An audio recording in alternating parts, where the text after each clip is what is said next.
Hey, what's going on? I'm Matt O'Leary back with another video, and today we'll be talking Arthur Smith, who completed his second interview with the New York Jets today. But before we get started, just wanted to mention you can follow me on social media at Matt O'Leary NY. If you haven't, please make sure to subscribe to the podcast wherever it is you get your podcast, and you can call in, leave me your questions, and I'll try to get to it on the show. New episodes come out every Monday. So Arthur Smith, who did the New York Jets fans turn on faster? Was it Arthur Smith or Justin Fields? I think the reaction to both of those players have been, one player and the one the coach, both of those people, better? Yeah, that's better. Both of those people have been a little bit much, if you ask me. I think that both are quality people that, one, should be considered for a head coaching gig, and two, should be considered at the number 2 overall pick for the New York Jets. With Arthur Smith, early on this year, he was the one that most people had atop their list, myself included. And now I would admit that he is not my number 1 candidate. He is definitely a candidate that I think is worthy of getting a second interview and that I would be fine with hiring. Although now it seems like a lot of Jets fans don't want any part of him, which I just think is a little strange. In 2011-12 with the Tennessee Titans, he was the defensive quality control coach before moving over to the offensive line and a tight end assistant in 2013. And then he stuck with the tight end position from 2013 through 2018 before he was made the offensive coordinator. So what happened, obviously, Matt LaFleur gets hired to be the Green Bay Packers head coach, and Arthur Smith takes it upon himself to go talk to Mike Vrabel. And Mike Vrabel wasn't going to initially give him the job right away, but he pitched his ideas to Vrabel, and it ended up that they decided to go that route, and he got his interview. In the last 2 years, he's run a really good offense with Tennessee.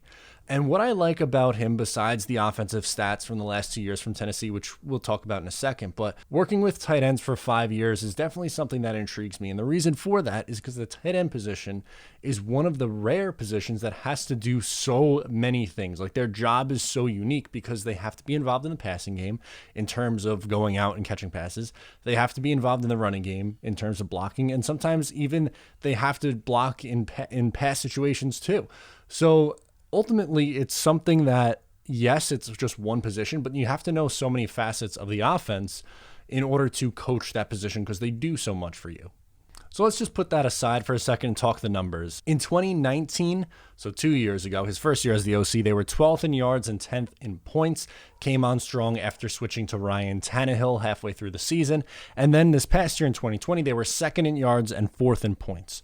Now, everyone's going to look at Henry and say, well, hold on a second. He was that entire offense. He had 2,000 yards this year and 1,500 in 2019.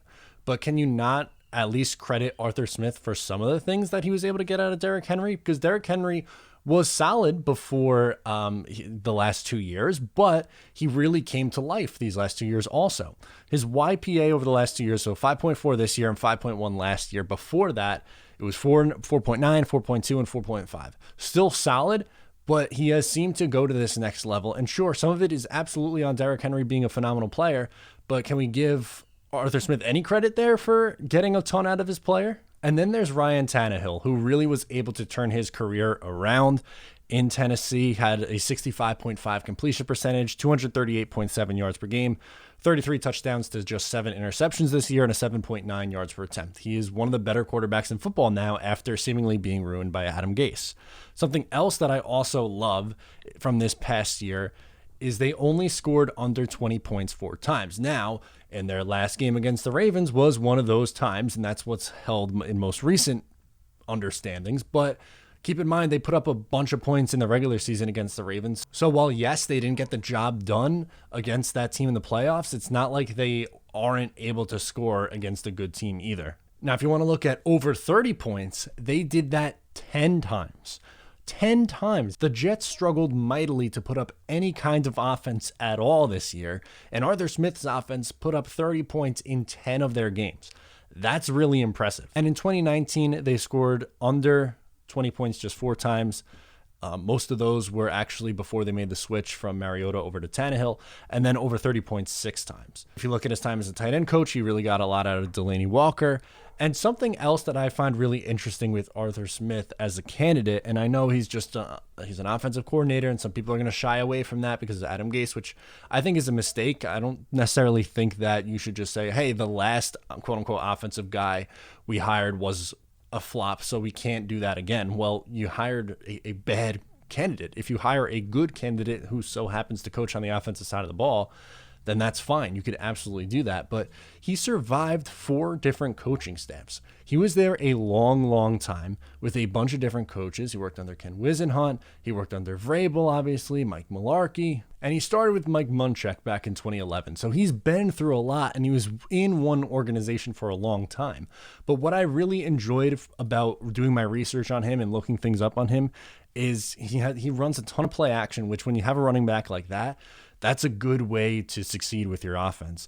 His understanding of his personnel is really good, and he's got a ton out of Ryan Tannehill. Corey Davis had a little bit of a resurgence. Ryan Tannehill absolutely had a resurgence. Derrick Henry obviously played really good football. His best football was under Arthur Smith.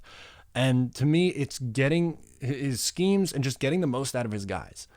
Yes, he's not Robert Saleh in the sense that he's going to be going bananas on the sideline, but I just think he would be a fine candidate if the Jets ended up deciding that this is their guy.